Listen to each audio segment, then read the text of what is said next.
High, এটা খুবই weird একটা অ্যাঙ্গেল আসলে কথা বলার জন্য, কিন্তু আমি আসলে এখানে বসে বসে দোল খাচ্ছিলাম, তখন আমার কাছে মনে হলো যে আসলে কিছু একটা মানে একটা জিনিস নিয়ে একটু কথা বলি।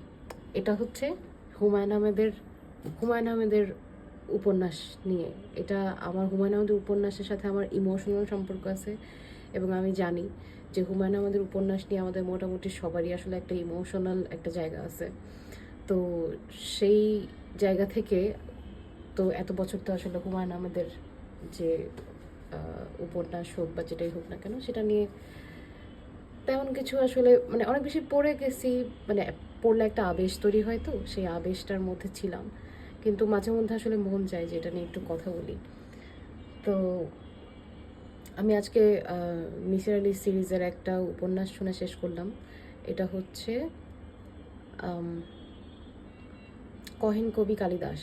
এটা খুবই ছোট একটা উপন্যাস, মানে শুনে শেষ করলাম আর কি। মানে পড়া তো আসলে এখন কি বলবো, এখন এত বেশি মাল্টিটাস্কিং করা হয় যে মানে পড়তে গেলে সেটা অনেক কঠিন হয়ে যায় আর কি।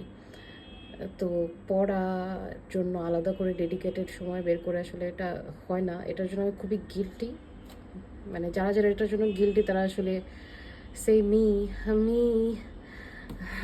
যাই হোক, তো শুনে শেষ করলাম আজকে। তো মিসির আলি আমার অত্যন্ত পছন্দের একটা ক্যারেক্টার। আমি এটা নিয়ে আসলে বলি একটু, এটা কেন আমার মিসির আলি এত বেশি পছন্দ, এবং কেন আসলে মানে এটাকে নিয়ে আলাদা করে আমার কথা বলতে ইচ্ছা করে। এটার কারণ হচ্ছে মিসির আলি যে মানে একটা চরিত্র, একজন সাইকোলজিস্ট, তার চরিত্রটা আসলে আমার কাছে মনে হয় যে অনেক ডিফারেন্টভাবে পোর্ট্রে করা হয়েছে। তার চরিত্রটা কিছুটা ইয়ের মতো, মানে হয়তো সাহিত্যে আমরা যে গোয়েন্দা কাহিনীগুলো শুনি তার মতোই। তবে মিসির আলির যে চরিত্রটা, এটা কেন ডিফারেন্ট, এটার কারণ হচ্ছে যে মিসির আলি প্রচণ্ড সাধারণ রকমের একজন মানুষ, যেটা আসলে আমাকে খুব ভাবায়। যে মানে একটা মানুষ তার এক্সট্রাঅর্ডিনারি কোনো পাওয়ার নাই, তার মানে ফিজিক্যাল কোনো এক্সট্রাঅর্ডিনারি পাওয়ার নাই বা এক্সট্রাঅর্ডিনারি কোনো স্কিল নাই, কিছু না। সে হয়তো মানে অনেক বেশি মানে অ্যাক্টিভলি ফিজিক্যাল অ্যাক্টিভিটিস সে আসলে করতেছে না, কিন্তু ইয়েট তার কাছে একটা পাওয়ারফুল একটা অস্ত্র আছে। এটা হচ্ছে তার মাথা, তার ব্রেন। তো সে তার নলেজ এবং তার ব্রেনকে সে কাজে লাগায়। এটা অবশ্য মানে অন্যান্য গোয়েন্দা চরিত্রদের মধ্যেও মানে কি বলবো, নলেজ জিনিসটা আসলে অনেক বেশি থাকে। নলেজ এবং স্কিল, এই জিনিসগুলো আসলে থাকে, এগুলা নিয়ে আসলে তারা অনেক বেশি কাজ করে। কিন্তু তবুও মিসির আলি মানুষটা ফিজিক্যালি আসলে খুবই দুর্বল, খুবই সাধারণ মানুষের মতো, এবং সাধারণ মানুষের মতো না, হয়তো সাধারণ মানুষের থেকেও দুর্বল। ইয়েট সে আসলে প্রবলেমগুলো সলভ করে একটু ডিফারেন্টভাবে। তবে এই মানে এই কারণটার জন্য আসলে আমার কাছে মিসির আলিকে আসলে খুবই ভালো লাগে, কারণ আমি রিলেট করতে পারি যে এটা আমার ব্যক্তিগত জীবনে হয়তো আমি নিজেও আসলে ভাবতেছি মিসির আলির সাথে, যখন আমি মানে তার বইগুলো যখন আমি পড়তেছি বা তার তার যেই ইন্টারপ্রিটেশনগুলো আমি জানতেছি, পড়তেছি, তখন আমার কাছে মনে হয় যে আমি নিজেও আসলে চিন্তা করতে পারতেছি। তো এই কারণে মিসির আলিকে খুব কাছের মানুষ বলে মনে হয়। তো আজকে আসলে আমি মিসির আলির মিসির এবং হুমায়ুন আহমেদের উপন্যাসগুলো কেন এত ভালো লাগে, এটা নিয়ে আমার একটু কথা বলতে ইচ্ছা করতেছে। আমার কাছে মনে হয় মিসির আলি বলতেছে, হুমায়ুন আহমেদের উপন্যাসগুলো ভালো লাগার অন্যতম কারণ হচ্ছে যে একজন গল্পকার যখন সে গল্পের একটা জার্নি বানাইতে পারে, তখন সেটা খুবই সুন্দর একটা জার্নি হয় আর কি, এবং অনেক বেশি চাপ লাগার মতো না। আমরা আমাদের আসলে পারিপার্শ্বিকতার মধ্যে আসলে আমাদের এত চাপ, এর মধ্যে আমরা যদি আসলে এমন কিছু একটা পড়ি যেটা পড়লে আমাদের একটা মানে মানসিক একটা কি বলে একটা বার্ডেন থেকে বা স্ট্রেস থেকে আমরা একটু রিলিফ পাচ্ছি, তখন তো জিনিসটা অবশ্যই ভালো লাগবে। তো হুমায়ুন আহমেদের যে গল্পগুলো আছে, যে উপন্যাসগুলো আছে, সেগুলো খুবই সাধারণ কথায় সাধারণ মানুষের মতো করে লেখা, এই কারণে আসলে আমাদের কাছে খুব ভালো লাগে, আমরা রিলেট করতে পারি। আর আর হচ্ছে অবশ্যই গল্প বলার যে এবং গল্পটাকে ধরে রাখার যে আসলে একটা টেন্ডেন্সি, সেটাও আসলে তার মধ্যে আছে। এই কারণে আসলে হুমায়ুন আহমেদ পড়তে একটা গল্পের মধ্যে দিয়ে ঢুকে একটা জার্নির মতো করে করে আসলে আগায় যাওয়া হয়। তবে মানে আমার কাছে মনে হয় যে যে উপন্যাস মানে হুমায়ুন আহমেদের উপন্যাসগুলো অনেকটা হেমিংওয়ের মতো, যে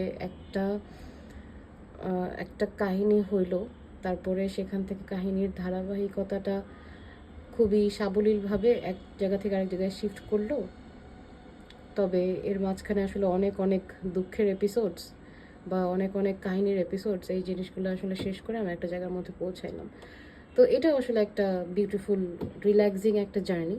তো এই কারণে আমাদের হুমায়ুন আহমেদের যে উপন্যাসগুলো থাকে বা যে গল্পগুলো থাকে, সেগুলো শুনে আমাদের কাছে মনে হয় যে আচ্ছা ঠিক আছে, আমরা একটা মানে অনেক অনেক অনেক বেশি আসলে কি বলে রকেট সায়েন্স নিয়ে পড়াশোনা করছি, এখন একটু হালকা কিছু পড়ি বা শুনি। এই কারণে হুমায়ুন আমাদের উপন্যাস বা গল্পগুলো ভালো লাগে। তবে আমি এখন মানে আমার আসলে একটা অবজারভেশন আছে বা একটা আসলে জিনিস আসলে আমার কাছে মনে হয় যে হুমায়ুন আহমেদের উপন্যাসগুলা বা গল্পগুলা যেভাবে আসলে মানে মিসির আলির যে যুক্তির যে গল্পগুলো আছে, এগুলা তো তেমন এক্সট্রাঅর্ডিনারি কোনো কিছু না, কিন্তু তবু আসলে এত বেশি ভালো লাগে কেন? মানে এটা কি আসলে ক্যারেক্টারের প্রতি হুমায়ুন আহমেদ একটা মায়া তৈরি করছে, এই কারণে আসলে আমাদের কাছে মানে মিসির আলি ক্যারেক্টার হোক বা হিমু ক্যারেক্টার হোক, এই কারণে সেই ক্যারেক্টারগুলোর দিকে আসলে আমাদের এত মায়া কাজ করে? আমি জানি না। এটা আমার কাছে মনে হয় এটা একটা বিশাল বড় কারণ। কারণ মিসির আলির যে কাহিনীগুলো আছে, এটা আমরা যারা নর্মাল বেসিক সাইকোলজি আসলে আমরা পড়ি বা আমরা একটু ঘাটাঘাটি করি, তারা জিনিসটা রিলেট করতে পারবো। কারণ এটা মানে তেমন কঠিন কোনো আসলে সাইকোলজিক্যাল বা তেমন কঠিন কোনো থ্রিলার না। আর আরেকটা কারণ হচ্ছে আমার কাছে মনে হয় মিসির আলি হোক, হিমু হোক বা হুমায়ুন আহমেদের যে কোনো উপন্যাস হোক, সেটা আমার কাছে এত বেশি ভালো লাগে কেন? এটার অন্যতম কারণ হচ্ছে দুঃখ বিলাসিতার একটা ট্রান্সপারেন্সি। আমি কথাটা অনেক লম্বা একটা কথা বললাম, কিন্তু কথাটা আসলে এটাই যে দুঃখ বিলাসিতা জিনিসটা জাস্ট থাকলেই হলো না, এটাকে ক্ল্যারিটির সাথে আসলে দেখতে হবে। যে পয়েন্ট আউট করে ফিগার আউট করলাম যে আমার দুঃখ বিলাসিতার পয়েন্টগুলো কী কী, এবং সেটা নিয়ে আমি ফ্যান্টাসাইজ করতে পারি কেন? কারণ দুঃখ বিলাসিতা জিনিসটা ইটসেলফ একটা ফ্যান্টাসি বা একটা ফ্যান্টাসাইজ করার মতো একটা ব্যাপার। তো সেটাকে যদি আমি প্রপারলি যদি আমি আসলে আর্টিকুলেট যদি করতে না পারি বা ফ্যান্টাসাইজ যদি আমি করতে না পারি, তো দুঃখ বিলাসিতার কোনো মজা নাই। তো হুমায়ুন আহমেদের যত উপন্যাস বা গল্প আমরা আসলে পড়ি, এখানে আমার কাছে মনে হয় যে প্রচণ্ড পরিমাণে একটা বিষাদগ্রস্ততা আছে, এবং সেই গ্রস্ততাটাকে সুন্দর করে উপস্থাপন যেহেতু হুমায়ুন আহমেদ করতেন, তো এই কারণে জিনিসগুলো আমাদের মনে হয় যে আমাদের আত্মার খুব কাছাকাছি একটা জিনিস। এই কারণে আমি হুমায়ুন আহমেদের যে কোনো উপন্যাস বা গল্প বা হুমায়ুন আহমেদের যে ক্যারেক্টারগুলো আসলে আমাদেরকে দিয়ে গেছেন উপহার, সেই সবগুলো ক্যারেক্টার আসলে আমাদের কাছে খুব ভালো লাগে। তো যাই হোক, আজকে তো যেটা বলতেছিলাম যে ও মানে আজকে যেই উপন্যাসটা শুনলাম কহেন কবি কালিদাস, এটা শোনার পর আসলে আমার কাছে মনে হলো যে মিসির আলি ক্যারেক্টারটা নিয়ে যে আমার ইন্টারপ্রিটেশন, এটা আসলে বললাম। এবং আরেকটা জিনিস এখানে আসলে একটা জিনিস খুবই নোট করার মতো, এটা হচ্ছে যে মিসির আলি মানুষটা খুবই কাইন্ড, ঠিক আছে? মানে এত কাইন্ড একজন মানুষ, মানে ক্যারেক্টার নিজেই আসলে এখানে মানুষের মন জয় করে ফেলছে। এখানে আসলে গল্পটা কি সেটা তো আসলে আছেই, কিন্তু ক্যারেক্টার নিজেও আসলে এখানে মানুষের মন জয় করে ফেলছে। তো সেই দিক থেকে মিসির আলি আসলে very very close to my heart. আমি মিসির আলিকে খুব বেশি পছন্দ করি, এবং ছোটোবেলা থেকে আমি হুমায়ুন আহমেদের যখন প্রথম বই পড়ছি, তখন আমি আসলে প্রথমে মিসির আলির বইটাই পড়ছি।